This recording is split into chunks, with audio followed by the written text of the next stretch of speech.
Morning, welcome to Beta Maths academy.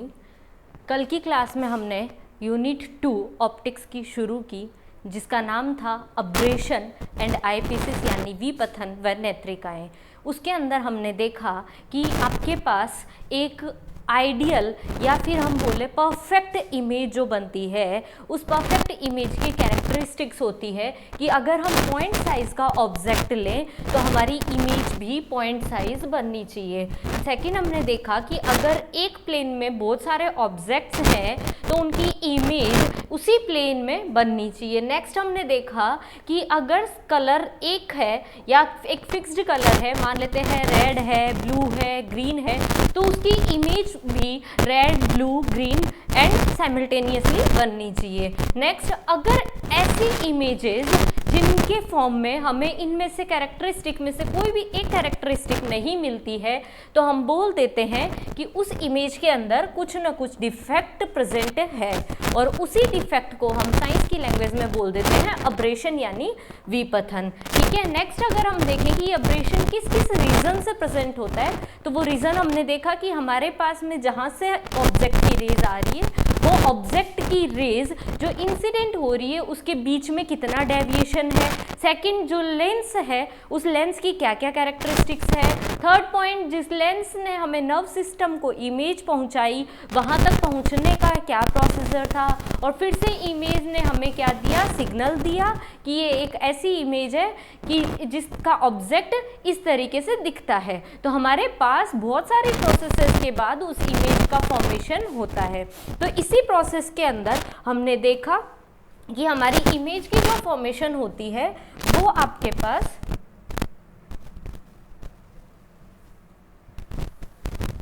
कितने forms में देखी कि हमने सबसे पहले देखा कि अब्रेशन क्या चीज है और अब्रेशन को कितने पार्ट्स के अंदर डिवाइड किया गया है। तो हमारा सबसे पहले था अब्रेशन यानी विपथन, और उस विपथन के लिए हमने डिस्कस किया था कि वो विपथन दो तरीके के होते हैं।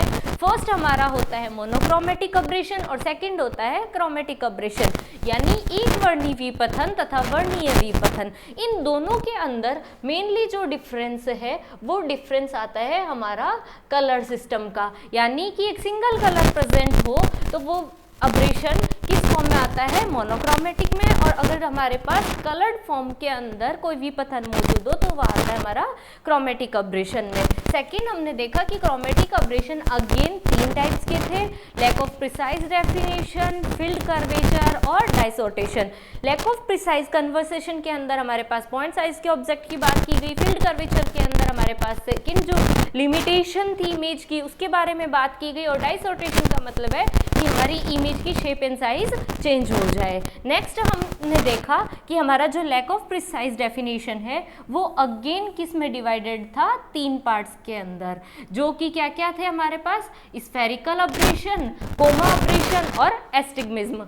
स्फेरिकल अब्रेशन के अंदर हम देखते हैं कि हमारा ऑब्जेक्ट जो है वो हमारी प्रिंसिपल एक्सिस के ऊपर सिचुएटेड है, और प्रिंसिपल एक्सिस के ऊपर पॉइंट साइज ऑब्जेक्ट की जो इमेज बननी चाहिए वो भी हमारी पॉइंट साइज बननी चाहिए, यानी इस तरीके की इमेज हमें फॉर्म्ड होनी चाहिए। बट स्फेरिकल अब्रेशन ये बोलता है कि अगर एक पॉइंट साइज का ऑब्जेक्ट है तो उससे बनने वाली इमेज एक पॉइंट साइज ना होके इसके बीच में कहीं भी डेविएट हो जाती है, यानी इतने डिस्टेंस तक एक ऑब्जेक्ट की बहुत सारी इमेजेस फॉर्म हो जाती है, उसको हम बोल देते हैं स्फेरिकल अब्रेशन। कोमा अब्रेशन ये बताता है कि अगर कोई ऑब्जेक्ट है वो आपके प्रिंसिपल एक्सिस से कोई डिस्टेंस पे रखा गया है तो उसकी इमेज उस प्रिंसिपल एक्सिस के परपेंडिकुलर जो प्लेन है उसमें सिचुएटेड होती है। और थर्ड जो एस्टिग्मिज्म है वो हमें ये बताता है कि आपके पास जो प्रिंसिपल एक्सिस से कुछ लिमिट के ऊपर ऑब्जेक्ट रखा गया है, इन दोनों के अंदर मेनली डिफरेंस ये है कोमा और एस्टिग्मिज्म यानी अबिंदुकता के अंदर, कि यहाँ जो इमेज बनती है वो प्रिंसिपल एक्सिस के परपेंडिकुलर बनती है, और यहाँ इमेज जो बनती है वो प्रिंसिपल एक्सिस के परपेंडिकुलर प्लेन में ना बनते हुए किसी और अन्य प्लेन में फॉर्म होती है। तो ये हमारे पास थे mainly lack of precise definition के अंदर आपके जो लिमिट्स और डिफेक्ट्स थे। अब हम नेक्स्ट क्लास के अंदर देखते हैं कि आपके पास फिर उसके बाद हमने देखा कि स्फेरिकल अब्रेशन किस तरीके से फॉर्म होता है। स्फेरिकल अब्रेशन के अंदर अगर हम मान लें कि आपकी जो इमेज ऑब्जेक्ट है वो ऑब्जेक्ट इन्फिनिटी से आ रहा है और वो ऑब्जेक्ट इन्फिनिटी पे भी कोई पॉइंट साइज ऑब्जेक्ट है, तो हमारी रेज जो आएगी वो क्या आएगी, पैरेलल रेज। और इस पैरेलल रेज के अंदर जो हमारी कॉर्नर की रेज है इनको हम बोल देते हैं मार्जिनल रेज, और जो मिड रेज है उनको हम बोल देते हैं पैराक्सियल रेज। पैराक्सियल रेज के अंदर आपके पास जो ऑब्जेक्ट है वो बहुत ही कम डेविएट होता है और मार्जिनल रेज के अंदर जो ऑब्जेक्ट की रेज है वो ज़्यादा डेविएट हो जाती है। इस कारण हमें एक पॉइंट साइज ऑब्जेक्ट की जगह FM से FP तक के बीच में बहुत सारी इमेजेस फॉर्म हो जाती है। और इस फॉर्म के अंदर जब इन्फिनिटी से आ रही है रेज तो वहाँ कहाँ बनेगी, फोकस पॉइंट्स पे। बट हमने मान लिया कि वो ऑब्जेक्ट साइज से अगर आ रही है तो उसकी इमेज पॉइंट साइज पे बनेगी, इसलिए हमने इनको नेम क्या दे दिए, IM और IP। अब हमारे पास ये एक्सिस के ऊपर है तो इसका मतलब हमने दे दिया अक्षीय, और कौन सा हमारे पास में विपथन है, गोलीय विपथन, तो हमने बोल दिया आवर्धन, सॉरी हम लिखेंगे यहाँ पे अक्षीय गोलीय विपथन। ठीक है, तो अक्षीय गोलीय विपथन के अंदर हमने क्या देख लिया कि एक्सियल क्रोमेटिक अब्रेशन किसके इक्वल हो जाएगा, इसमें हो जाएगा FP माइनस FM के, और इस केस के अंदर हो जाएगा हमारा IP माइनस IM के। नेक्स्ट हम देखते हैं कि आपके पास जो इमेज आई थी स्फेरिकल अब्रेशन के अंदर, उन अब्रेशंस को किस किस तरीके से दूर किया जा सकता है। स्टूडेंट्स, हमारी अगर डेली लाइफ के अंदर इन चीज़ों को अप्लाई करें तो डेली लाइफ में हम क्या जानते हैं कि हमारे अंदर स्टार्टिंग में इन्हीं सब पॉइंट्स को हम अगर डेली लाइफ से कंपेयर करने की कोशिश करें तो हम क्या देखेंगे कि हमारे पास में हम कैसा बनना चाहते हैं, आइडियल। और उस आइडियल फॉर्म के अंदर हमारे पास में क्या क्या होनी चाहिए, कुछ कैरेक्टरिस्टिक्स होनी चाहिए। उन्हीं कैरेक्टरिस्टिक्स को अगर हम बोल दें कि हम इस इंसान के अंदर वो कैरेक्टरिस्टिक्स है यानी वो आइडियल पर्सन है, बट हमारे पास उन्हीं कैरेक्टरिस्टिक्स में कुछ ना कुछ डिफेक्ट्स हो यानी हमारे अंदर कुछ ना कुछ कमियां हो, तो हम क्या बोल देंगे कि इसके अंदर कुछ ऐसे कमी प्रेजेंट है। वो कमी किसी भी कारण हो सकती है। उन कमियों को निकालने के लिए हमारे पास इंटरनल भी हो सकते हैं सोर्सेस मोटिवेशंस, और हमारे पास एक्सटर्नल भी हो सकते हैं। सपोज करते हैं कि हमें पता है कि हमारे अंदर ये कमी है, ठीक है, या फिर कोई बाहर से एक्सटर्नल फोर्स या एक्सटर्नल पर्सन हमें बताने की कोशिश करता है कि आपने यहाँ कमी की है, तो हम क्या करेंगे कि हम चाहेंगे कि हम खुद किस तरीके से बन जाए, आइडियल इमेज की फॉर्म में बन जाए, आइडियल पर्सन की तरह बन जाए, जिसमें हमारी जो कमी है, जो डिफेक्ट्स है वो क्या हो सके, कम हो सके। और उन्हीं की फॉर्म में हम क्या करेंगे कि आपके पास में ये बन जाता है कि स्फेरिकल अब्रेशन है, हमारे पास कोमा अब्रेशन है और एस्टिग्मेस है, यानी कि हमें पता चल गया कि हमारे अंदर ये क्या है, कमी है। तो उन्हीं कमी को हम क्या कर सकते हैं, दूर कर सकते हैं। और उन्हीं कमी को दूर करने के लिए हम वेरियस मेथड्स फॉलो करते हैं। और मेथड्स के अंदर हम हमारी डेली लाइफ के अपोजिट में, यहाँ अगर फिजिक्स में देखें कि हम कौन कौन से मेथड्स हैं जिनके अंदर हम ये फॉलो कर सकें कि आपके पास में इन सारी जो स्फेरिकल अब्रेशंस है उनको कम किया जा सके। तो सबसे पहले हम पढ़ते हैं स्टॉप का यूज़ करके, फिर हम देखते हैं उत्तल और अवतल लेंस का यूज़ करके, अपलेंटिक पॉइंट्स का यूज़ करके, क्रॉस्ड लेंस यूज़ करके, प्लेनो कॉन्वेक्स और ऐसे लेंस जिनके बीच की डिस्टेंस जो है वो फाइनाइट है। तो इन सब का यूज़ करके हम हमारे स्फेरिकल अब्रेशंस को कम कर सकते हैं। अब हम देखते हैं कि हमारे पास ये सारे अब्रेशंस को वन बाय वन किस तरीके से हम कम कर सकते हैं। तो सबसे पहले आता है बाय यूजिंग स्टॉप्स, ठीक है। स्टॉप्स का मतलब है कि ऐसे रुकावटों को दिखा दिया जाए, जैसे हम सपोज मानते हैं कि हमारी डे टू डे लाइफ के अंदर बहुत सारे ऐसे डिस्ट्रक्शंस आते हैं जिनकी वजह से हम प्रॉपर तरीके से काम नहीं कर पाते हैं। तो हमें क्या करना चाहिए, उन डिस्ट्रक्शंस को रोक देना चाहिए ताकि हमारी जो इफेक्टिव है या प्रोडक्टिविटी है वो इंक्रीज हो सके। इसी तरीके से हम यहाँ देखते हैं कि हमारे पास में जो लेंस है, उस लेंस से जो रेज निकल रही है या जो ऑब्जेक्ट से रेज निकल रही है, वो लेंस इमेज की फॉर्मेशन एकदम एक्यूरेट करें, या फिर उसमें जो डिफेक्ट्स है, जो अब्रेशंस है, वो क्या हो, मिनिमाइज हो। अभी हमारे पास जो इमेज की फॉर्मेशन हो रही है, वो इमेज की फॉर्मेशन लास्ट हमने देखा कि स्फेरिकल अब्रेशंस के अंदर जो हमारी इमेज बन रही थी वो या तो इन पॉइंट्स के बीच में फॉर्म हो रही थी, यानी कि इन दोनों पॉइंट्स के बीच में बहुत सारी इमेजेस फॉर्म हो रही थी। बट हमें चाहिए क्या कि कोई भी ऑब्जेक्ट साइज की इमेज ऑब्जेक्ट साइज में एक ही बने, ठीक है। तो इसके लिए हम क्या कर देंगे, उन डिस्ट्रैक्शंस को रोक देंगे। और डिस्ट्रैक्शंस को रोकने के लिए हम दो मेथड्स यूज कर सकते हैं, या तो हम मार्जिनल रेज को रोक दें और या फिर हम क्या करें, पैराक्सियल रेज को रोक दें। तो सबसे पहले हमने क्या किया कि हमारे पास जो थे उसमें हमने पैराक्सियल रेज को रोक दिया, यानी कि एक स्टॉक का यूज करके या कोई वुडन पीस यूज करके हमने क्या किया,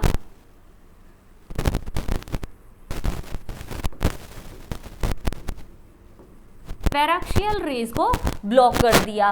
और किसे जाने दिया हमने, मार्जिनल रेज को।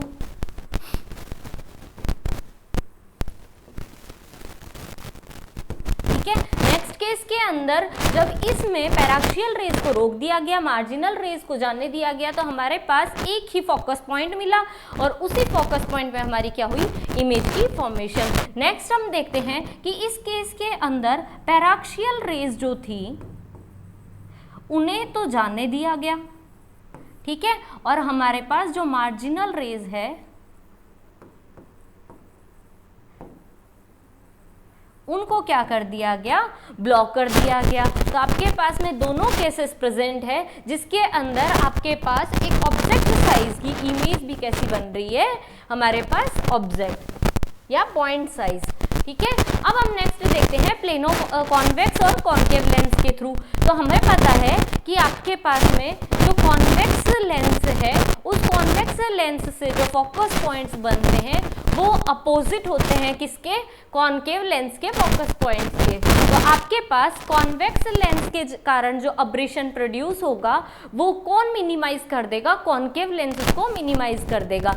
इसीलिए हम क्या करते हैं कि आपके पास में सपोज करते हैं कि आपके पास डेली लाइफ की अकॉर्डिंग इसको समझने की कोशिश करते हैं कि आपके पास में कोई एक ऐसा पर्सन आया जिसने आपके माइंडसेट को डिस्टर्ब कर दिया, ठीक है। तो पूरे दिन हमारी प्रोडक्टिविटी क्या होगी, डिक्रीज होगी। अब इसी के कॉरस्पॉन्डिंग हम सोचते हैं कि उसी टाइम पे हमारे पास में विद इन द सेकेंड्स और विद इन द वो पर्सन गया नेगेटिव जिसने हमें किया है, तो हम पॉजिटिव पर्सन के पास जाएंगे तो वो पॉजिटिव पर्सन हमें क्या करेगा, एनर्जाइज करेगा या हमें मोटिवेट करेगा और हम फिर से उस नेगेटिव पर्सन को भूलकर हमारी प्रोडक्टिविटी को क्या कर लेंगे, इंक्रीज कर लेंगे। सेम उसी तरीके से हमारे पास कॉन्वेक्स और कॉन्केव लेंस यूज करते हैं कि कॉन्वेक्स लेंस ने जितना अब्रेशन प्रोड्यूस किया, कॉन्केव लेंस के उसने उसके अब्रेशंस को मिनिमाइज करने की कोशिश की, ठीक है। तो हमने क्या यूज किए, कॉन्वेक्स और कॉन्केव लेंस। इसके साथ में हम जो प्रीवियस पढ़ रहे थे स्टॉप्स, तो उन स्टॉप्स का भी हमने क्या किया, साथ में यूज किया। अब स्टॉप्स के अंदर हम दो तरीके से पढ़ सकते हैं कि हमने एक तो क्या ब्लॉक कर दिए, यहाँ मार्जिनल रेज को ब्लॉक कर दिया, मार्जिनल रेज को ब्लॉक कर दिया और यहां पे हमने क्या किया, पैराक्सियल रेज को ब्लॉक कर दिया।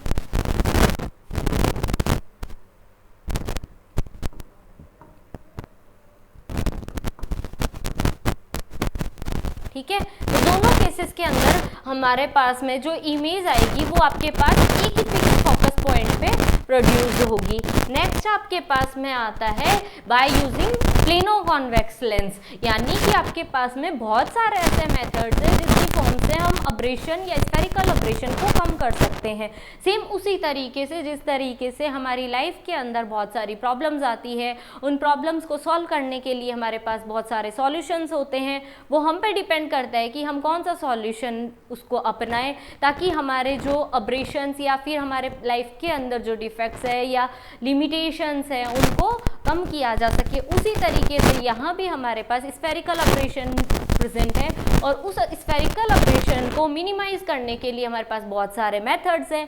उन मेथड से हमें चूज करना होगा कि हमें कौन सा मेथड अपनाना है जिससे हमारे डिफेक्ट्स क्या हो सके, मिनिमाइज हो सके। तो अब आपके पास में यूजिंग प्लेनो कॉन्वेक्स लेंस, तो प्लेनो कॉन्वेक्स लेंस के अंदर हम देखते हैं कि आपके पास ये मैथमेटिकल डेरिवेशन स्टूडेंट्स हमें करना नहीं है, बट हमें याद रखना है ये मैथमेटिकल डेरिवेशन डिराइव नहीं करना, हमें पता होना चाहिए कि आपके पास में अब्रेशन क्या चीज़ है, कि जो इमेज बन रही है वो इमेज किसी भी लेंस के कारण, लेंस के सिस्टम के कारण वो इमेज वैसी की वैसी वहाँ पे नहीं बन पाती है। इट मीन्स उसमें कुछ ना कुछ क्या हो जाएगा, डेविएशन हो जाएगा, और वो डेविएशन या फिर आपके पास जो अब्रेशन है वो किसके इक्वल होता है, डेल्टा स्क्वायर के। अब अगर डेल्टा स्क्वायर कब होगा, जब हमारे पास स्फेरिकल सरफेस कितनी होगी, एक होगी, या लेंस पूरे टोटल लेंस को हमने एक मान लिया, तो उसके कारण जो अब्रेशन प्रोड्यूस्ड होता है वो क्या होता है हमारा, डेल्टा। नेक्स्ट सरफेस होगी तो उसके लिए अगेन डेल्टा 2 होगा, कोई दूसरा स्फेरिकल अब्रेशन। तो अब हम मान लेते हैं कि आपके पास दो सरफेसेस हैं जिनके कारण अब्रेशन का हो गया डेल्टा की जगह डेल्टा 1 प्लस डेल्टा 2। अब हम मैथमेटिकल ज्योमेट्री के अकॉर्डिंग इस डेल्टा 1 प्लस डेल्टा 2 के स्क्वायर को क्या लिख सकते हैं, डेल्टा 1 माइनस डेल्टा 2 का whole square plus 4 delta 1 delta 2। अब हमें क्या करना है, एक्सियल स्फेरिकल अब्रेशन को मिनिमाइज, ठीक है। इस एक्सियल स्फेरिकल मैग्निफिकेशन को मिनिमाइज करने का मतलब है कि इसकी जो वैल्यू आनी चाहिए वो कम से कम आनी चाहिए, बट हमारे पास में ये क्वांटिटी का क्या है, स्क्वायर है, यानी कि अगर यहाँ कोई क्वांटिटी प्रेजेंट होगी तो वो इसके साथ में ऐड होते हुए स्फेरिकल अब्रेशन को क्या कर देगी, इंक्रीज कर देगी। बट ये वैल्यू मिनिमाइज कब होगी, जब हमारे पास में डेल्टा 1 किसके इक्वल हो जाए, उस डेल्टा 2 के। तो इट मीन्स हमारे पास जब डेल्टा 1 डेल्टा 2 के इक्वल हो जाए तो आपके पास axial spherical aberration will be minimize, और ये मिनिमाइज होने के फॉर्म में आपके पास में क्या होना चाहिए, डेल्टा 1 डेल्टा 2 के इक्वल होना चाहिए। अब हम देखते हैं कि हमारे दोनों केसेस के अंदर कौन सा ऐसा केस है जिसके अंदर डेल्टा 1 डेल्टा 2 के इक्वल आता है। फर्स्ट केस के अंदर स्टूडेंट्स हम देखते हैं कि आपके पास पहला स्फेरिकल सरफेस क्या है, प्लेन मिरर है, और प्लेन मिरर हम सब जानते हैं कि प्लेन मिरर उस रेज को डेविएट करने की बजाय सीधी आगे फॉरवर्ड मूव करवा देता है। तो आपके पास में रेज कहाँ चली जाएगी, सीधे चली जाएगी। इस रेज के कारण या प्लेन के कारण आपके पास डेल्टा जो आएगा वो 0 आएगा। अब इसके इक्वल होना चाहिए, इट मीन्स कि डेल्टा दूसरे स्फेरिकल सरफेस के कारण भी क्या आना चाहिए, आपके पास 0 आना चाहिए। बट ऐसा होता है क्या, क्योंकि हमारे पास सरफेस कैसा है, स्फेरिकल, और इसके कारण रेज कहाँ हो जाती है, रिफ्रैक्ट हो जाती है, इसलिए डेल्टा यहाँ इक्वल टू 0 नहीं आता। तो अब ये केस यूज कर सकते हैं, बट इस केस के अंदर हमारे पास कुछ अमाउंट के अंदर स्फेरिकल अब्रेशन प्रेजेंट होता है as compared to this of the diagram. तो अब इस डायग्राम को हम देखते हैं कि इस डायग्राम के अंदर सबसे पहले हमारे पास आता है क्या, स्फेरिकल सरफेस। तो हमें पता है कि स्फेरिकल सरफेस कुछ न कुछ डेविएशन प्रोड्यूस करती है। तो इस स्फेरिकल सरफेस ने क्या किए, कुछ डेविएशन प्रोड्यूस किया। कैसे कि ये लाइन हमारी जानी चाहिए थी कहाँ पे, सीधी, और ये डेविएशन होना चाहिए हमारा डेल्टा 1। तो अब आपके पास में इस तरीके का डेविएशन आया। अब हम जानते हैं कि जो स्फेरिकल सरफेस है वो जब परपेंडिकुलर फ्लो करता है, या जो हमारा प्लेन सरफेस है उस प्लेन सरफेस पे लाइट जब परपेंडिकुलर फॉल होती है तो उसकी डायरेक्शन क्या होती है, परपेंडिकुलर। अब यहाँ आपके पास में डेल्टा 1 है वो नॉट इक्वल टू 0 है, या और यहाँ पे जब स्फेरिकल सरफेस के ऊपर परपेंडिकुलर लाइन रेज फॉल नहीं होते हुए किसी एक एंगल पे फॉल होती है तो वो फिर से क्या हो जाती है, डेविएट हो जाती है, और इस फॉर्म में हमारे पास डेल्टा 2 भी क्या होता है, नॉन जीरो होता है। ठीक है, तो अब आपके पास में यहाँ दोनों केसेस के अंदर क्या होंगे, अलग अलग होंगे, होने क्या चाहिए थे, सेम होने चाहिए थे। इट मीन्स कि हम कौन सा डायग्राम यूज करेंगे जिससे कि हमारा स्फेरिकल अब्रेशन कम हो जाए, उसके लिए हम ये वाला डायग्राम यूज करेंगे। नेक्स्ट आपके पास में आता है कि हमारे पास क्लोज्ड लेंस किस तरीके से यूज किया जाए।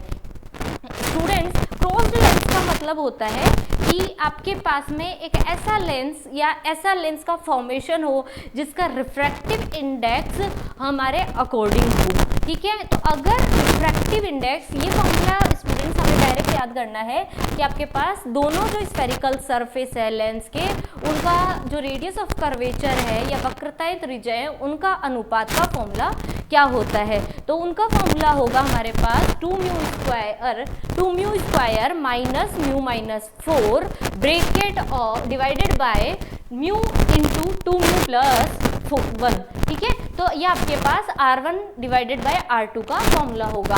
अब इस फॉर्मूले के अंदर हम पुट करते हैं कि हमारे पास होना क्या चाहिए कि दोनों के डेविएशंस नियरली क्या होने चाहिए, इक्वल होने चाहिए। तो हमारे पास में हमने जब यूज़ किया तो आपके पास म्यू की वैल्यू अगर 1.5 रखी तो R1 R2 की वैल्यू हमारे पास आई -1.1/6। बट आपके पास जब ये values I R1/R2 -1/6, it means कि आपके पास R1 और R2 की नेचर कैसी होनी चाहिए, अपोजिट नेचर होनी चाहिए। क्यों? क्योंकि यहाँ नेगेटिव साइन शो कर रहा है। बट हमें चाहिए क्या, आपके पास में R1 किस तरीके से कम हो सकता है, या तो हम प्लेनो कॉन्वेक्स लेंस यूज करें या कॉन्वेक्स कॉन्केव लेंस यूज करें। और जब प्लेनो कॉन्वेक्स लेंस यूज करेंगे तो इनमें से एक ही रेडियस ऑफ कर्वेचर कितनी आनी चाहिए, 0। तो आपके पास में इस फॉर्म के अंदर आपके पास जब 1.67 अप्रोक्सीमेटली म्यू रखेंगे तो आपके पास R1 R2 की वैल्यू आती है वो 0 आती है। और इस केस में R2 हमारे पास 0 हो नहीं सकता, होगा क्या, R1 0। और R1 0 होने का मतलब है कि उस लेंस की एक सरफेस कैसी हो, प्लेन हो। जो हमने प्रीवियस क्लास में देखा है कि आपके पास इस लेंस में एक सरफेस क्या होनी चाहिए, प्लेन होनी चाहिए, और दूसरे में कुछ रेडियस ऑफ कर्वेचर प्रेजेंट होनी चाहिए। नेक्स्ट हमारे पास जो मेथड है कि हम किस तरीके से स्फेरिकल अब्रेशन को कम कर सकते हैं, तो हमें पता है, हमने प्रीवियस यूनिट के अंदर पढ़ा है अपलेंटिक पॉइंट्स। अपलेंटिक पॉइंट्स वो पॉइंट्स होते हैं जहाँ पे आपकी ऑब्जेक्ट की इमेज एक फिक्स्ड डिस्टेंस पे हो, ठीक है। यानी कि आपकी ऑब्जेक्ट साइज जहाँ रखी हुई है, हमारी जो लेंस है उससे ऑब्जेक्ट R/μ पे रखा जाए तो उसकी इमेज एक fixed point mu into R पे फॉर्म होती है। तो इस तरीके के पॉइंट्स को हम बोल देते हैं अपलेंटिक पॉइंट्स। और इस फॉर्म के अंदर ऑब्जेक्ट की इमेज हमारी जो पॉइंट साइज ही फॉर्म होती है। तो नेक्स्ट आपके पास में आ जाता है, अब हम देखते हैं जो आपके एग्जाम्स के अंदर मोस्ट ऑफ द टाइम्स जो डायरेक्टली पूछ लिया जाता है वो आता है हमारा ये। इसके अंदर हम देखते हैं कि आपके पास किस तरीके से अब्रेशन को कम किया जाता है। उस अब्रेशन को कम करने के लिए हमने अभी पढ़ा है कि कौन सा लेंस यूज होना चाहिए, आपके पास प्लेनो कॉन्वेक्स लेंस, जिसमें आपके पास एक स्फेरिकल सरफेस है, उसकी रेडियस ऑफ कर्वेचर प्रेजेंट होनी चाहिए, दूसरे की रेडियस ऑफ कर्वेचर की वैल्यू कितनी होनी चाहिए, 0। तो अब हम देखते हैं कि आपके पास एक रे ऑफ लाइट आई, उसने क्या किया, इस लेंस से स्फेरिकल सरफेस से डेविएट किया। अगर वो रे ऑफ लाइट ये स्फेरिकल सरफेस नहीं होता तो कहाँ निकल जाती, सीधे निकल जाती। और इस केस में जो फिलहाल हमारे अभी प्रेजेंट में डेविएशन आया वो कितना आया, Δ1। अब दूसरा स्फेरिकल सरफेस लिया हमने, उससे हमारी रेज ऑफ लाइट, अगर ये स्फेरिकल सरफेस नहीं होता तो कहाँ बनती इमेज इसकी, हमारी F' पे। बट हमारा जो L2 लेंस है उसके कारण जो इमेज बन रही है वो F पे बन रही है, और इस कारण से हमारा जो डेविएशन प्रोड्यूस हो रहा है वो डेविएशन हो रहा है Δ2। अब हम फॉर्म करते हैं कि अगर आपके पास में अब्रेशन को क्या करना है, हमें मिनिमाइज, तो उस अब्रेशन को मिनिमाइज करने के लिए हम क्या यूज करेंगे,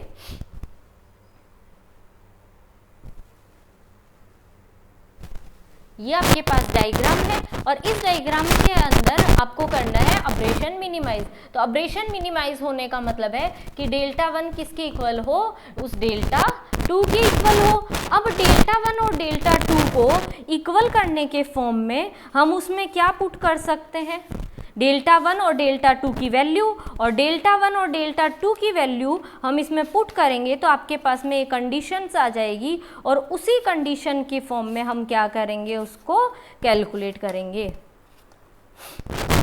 ठीक है। अब आपके पास में क्या आ जाता है, डेल्टा 1 डेल्टा 2, और डेल्टा 1 डेल्टा 2 क्या होता है हमारा, डेविएशन। तो हम क्या लिख देंगे,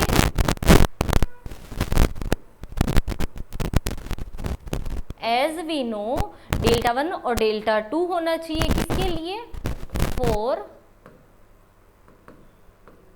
minimum ASA. Delta 1 should be equal to delta 2, as we know delta 1 is equals to H1 divided by F and delta 2 is equals to H2 divided by F. ठीक है, नाउ इसको हम बोल देते हैं इक्वेशन फर्स्ट, इसको हम बोल देते हैं इक्वेशन सेकंड। अब हम कैलकुलेट करने की कोशिश करते हैं कि हमारे पास जो H1 और H2 हाइट है उसके बीच रिलेशन क्या आता है। तो हम एक डायग्राम लेते हैं, इसके अंदर इस डायग्राम में हम ट्रायंगल्स को कंसीडर करते हैं। फर्स्ट ट्रायंगल हम मानते हैं BO1 F prime and second triangle मानते हैं हम CO2 F प्राइम, और इन दोनों ट्रायंगल्स के सिमिलर होने पे BO1 F prime and CO2 F prime are similar. ठीक है, और इन दोनों ट्रायंगल्स के सिमिलर होने पे हम लिख सकते हैं BO1 divided by O1 F prime is equals to CO2 divided by O2 F prime. ठीक है, नेक्स्ट हम देखते हैं कि BO1 की वैल्यू हमारी आती है H1, O1 F प्राइम की वैल्यू हमारे पास क्या आती है, F1। नेक्स्ट आपके पास आता है CO2, उसकी हाइट आती है H2 और O2 F प्राइम। ठीक है, O2 F प्राइम। तो टोटल आपके पास में ये डिस्टेंस कितनी है, टोटल आपके पास यहाँ से लेके यहाँ तक की डिस्टेंस है F1, और ये डिस्टेंस हमारे पास में कितनी है, D। तो आपके पास में इसका फॉर्मूला क्या आ जाएगा, F1 माइनस D। ठीक है, तो टोटल डिस्टेंस में से जब हमने D को सब्ट्रैक्ट कर लिया तो आपके पास में जो आ जाएगा वो आ जाएगा F1D। अब हम देखते हैं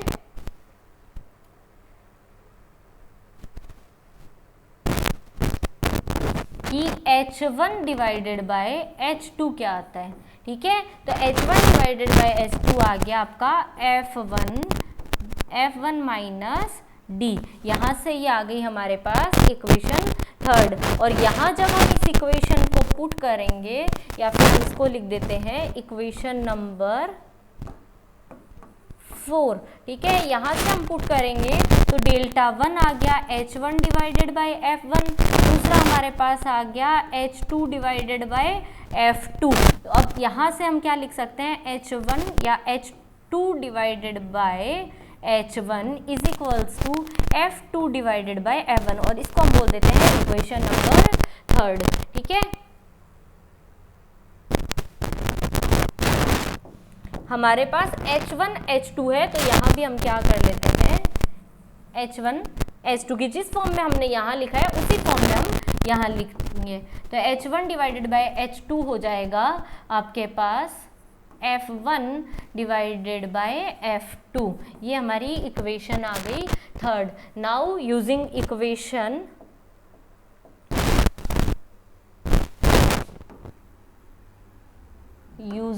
इक्वेशन थर्ड एंड फोर्थ क्या आ जाएगा हमारे पास, F1 divided by F2 is equals to F1 divided by F1 minus D।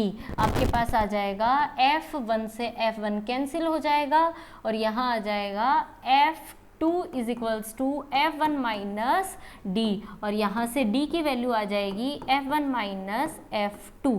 और ये हमारे पास कंडीशन जब होगी तो हम क्या बोल देंगे, if this condition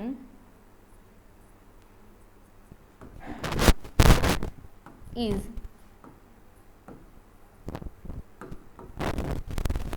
satisfied by a system, by a optical system,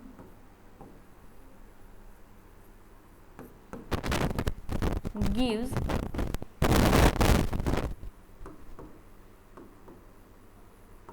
minimum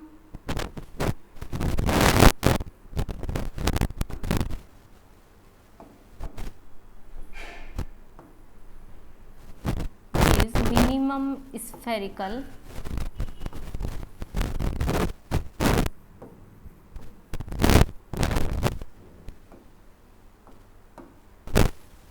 gives minimum spherical aberration।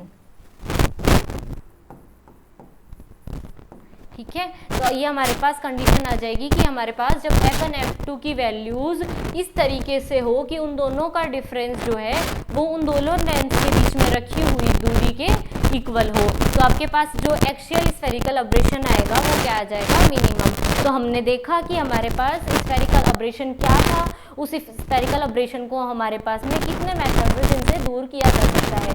तो स्टूडेंट्स आपके एग्जाम में ये पूछा जाता है कि स्फेरिकल अब्रेशन क्या है और उसको मिनिमाइज करने के मेथड्स क्या है, या फिर डायरेक्टली आपसे ये जो हमारे पास फॉर्मूला आया है इस फॉर्मूले को डिराइव करवाया जाता है कि किस तरीके से हमारे पास दो पतले लेंसेज हैं वो किसी परिमित दूरी पर रखे गए हैं, तो उसकी स्फेरिकल अब्रेशन को कम करने के लिए जो कंडीशन है उसको कैलकुलेट कीजिए। नेक्स्ट हम देखते हैं कि कोमा अब्रेशन क्या होता है। तो कोमा अब्रेशन के लिए स्टूडेंट्स हम देखेंगे कि आपके पास में कोई एक ऑब्जेक्ट है, वो ऑब्जेक्ट इस एक्स प्राइम जो हमारे पास प्रिंसिपल एक्सिस है उससे किसी डिस्टेंस पे रखा गया है, तो आपके पास वहां से डिस्टेंस से निकलेगी, वहां से भी मार्जिनल और पैराक्सियल रेज निकलेगी, और मार्जिनल रेज हमारी जो ऑब्जेक्ट्स बनाएगी वो बनाएगी B3 पे, और जो हमारे पास जिस तरीके से मार्जिनल से पैराक्सियल की ओर जाएंगे तो वो हमारी ऑब्जेक्ट है वो इस प्रिंसिपल एक्सिस के परपेंडिकुलर के प्लेन में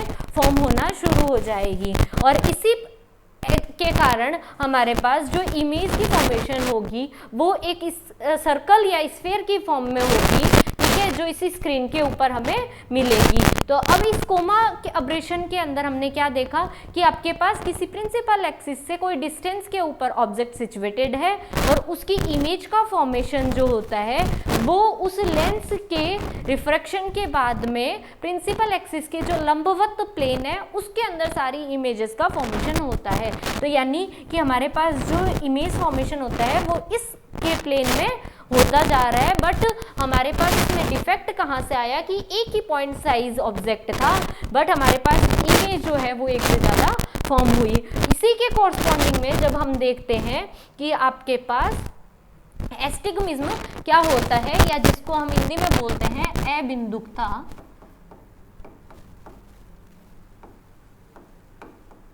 और उस अबिंदुकता के अंदर हम क्या डायग्राम बनाएंगे या क्या लिखेंगे कि आपके पास एक प्रिंसिपल एक्सिस है जिसको हम बोल देते हैं एक्स प्राइम, तथा इस प्रिंसिपल एक्सिस से कोई एक डिस्टेंस पे ऑब्जेक्ट रखा जाता है, तो उस ऑब्जेक्ट से निकलने वाली रेज हमारी प्रिंसिपल एक्सिस के परपेंडिकुलर के प्लेन में ना बनते हुए किसी अन्य प्लेन में बनती है या किसी अन्य तल में बनती है, और वो अन्य तल में बनने वाली इमेजेस इस पॉइंट साइज या सिंगल ऑब्जेक्ट से एक से ज़्यादा फॉर्म होती है, और इसी कारण हमारे पास इसमें इमेज की फॉर्मेशन में कुछ ना कुछ डिफेक्ट्स प्रेजेंट होता है और उसको हम बोलते हैं एस्टिग्मिज्म या फिर अबिंदुकता।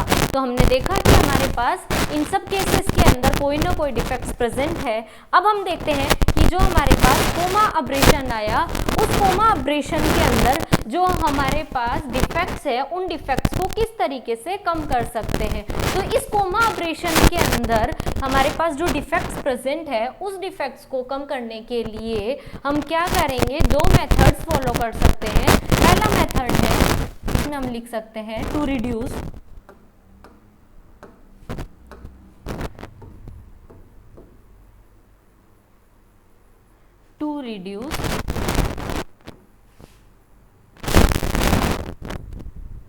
Coma aversion.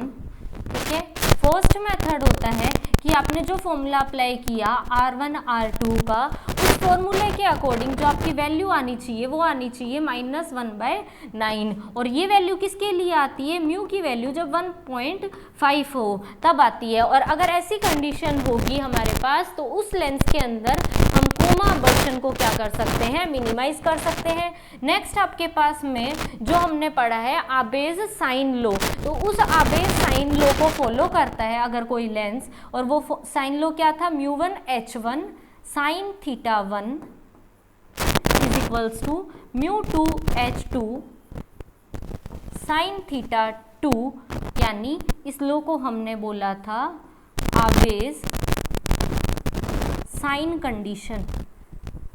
ठीक है, अगर कोई लेंस इस आबेज साइन कंडीशन को फॉलो करता है तो हम ये बोल देते हैं कि हमारे पास जो कोमा अबर्शन है वो क्या हो सकता है, मिनिमाइज हो सकता है। तो हमारे पास दोनों कंडीशन हमने देखी कि किस तरीके से हमने कोमा अबर्शन को मिनिमाइज किया। फर्स्ट हमारे पास था R1 divided by R2 is equals to -1/9, और ये कंडीशन कब आती है, जब हमारी म्यू की वैल्यू हो वो 1.5 हो। सेकेंड हमने देखा कि हमारे पास आबेज साइन लॉ को फॉलो करना चाहिए, उस आबेज साइन लॉ को अगर फॉलो करता है तो हमारे पास कोमा अबर्शन क्या होता है, कम होता है, और आबेज साइन लॉ होता है μ1 h1 sine theta 1 is equals to μ2 h2 sine theta 2। Next हम देखते हैं कि एस्टिग्मेज्म, इस एस्टिग्मेज्म को दूर करने के लिए हमें किस तरीके के पॉइंट्स को अप्लाई किया जाना चाहिए। इन एस्टिग्मेज्म को हमें दूर करना हो तो हमें क्या करना होगा कि बैरियर्स लगाने होंगे, यानी टू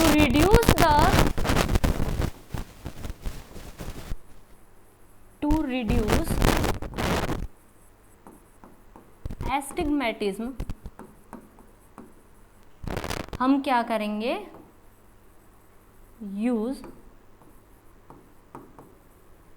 स्टॉप्स। ठीक है, इन स्टॉप्स को अप्लाई करेंगे, और स्टॉप्स का मतलब क्या है कि यहाँ पे अगर हमने बैरियर अप्लाई कर दिया तो आपके पास में ये वाली इमेज का फॉर्मेशन नहीं होगा, और अगर यहाँ हमने बैरियर अप्लाई कर दिया तो हमारे पास दूसरे वाली इमेज का फॉर्मेशन नहीं होगा। तो हमारे पास में स्टॉप्स को यूज़ किया जा सकता है। दूसरा हमारे पास में जो लेंस हो वो एस्टिग्मेज्म लेंस को दूर करने वाले हो, यानी कि एनास्टाग्मिज्म कॉम्बिनेशन हो, जिसको हम बोल देंगे अबिंदुकता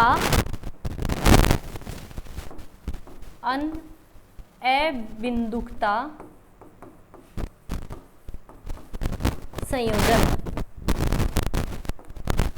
ठीक है, और जिसको हिंदी में इंग्लिश में बोलेंगे अनएस्टिग्मेटिक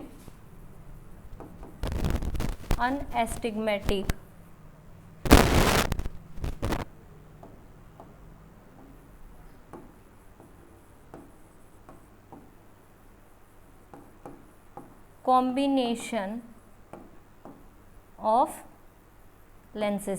तो हमारे पास दो मेथड्स हैं जिनके थ्रू हम एस्टिग्मेज्म को कम कर सकते हैं। तो स्टूडेंट्स, हमने आज की क्लास में देखा कि हमारे पास अब्रेशन क्या होते हैं, मोनोक्रोमेटिक अब्रेशन क्या है, उसके अंदर हमारी लैक ऑफ प्रिसाइज डेफिनेशन क्या है। Lack of precise definition again किस में डिवाइडेड था, हमारा स्फेरिकल अब्रेशन, कोमा अब्रेशन और एस्टिग्मेज्म में। स्फेरिकल और कोमा और एस्टिग्मेज्म हमारा क्या होता है और इनको हम किस तरीके से दूर कर सकते हैं। तो हमने वेरियस टाइप्स के मेथड्स देखे जिनके थ्रू हम इनको दूर किए जा सकते हैं। नेक्स्ट क्लास के अंदर हम पढ़ेंगे कि हमारा क्रोमेटिक अब्रेशन क्या होता है।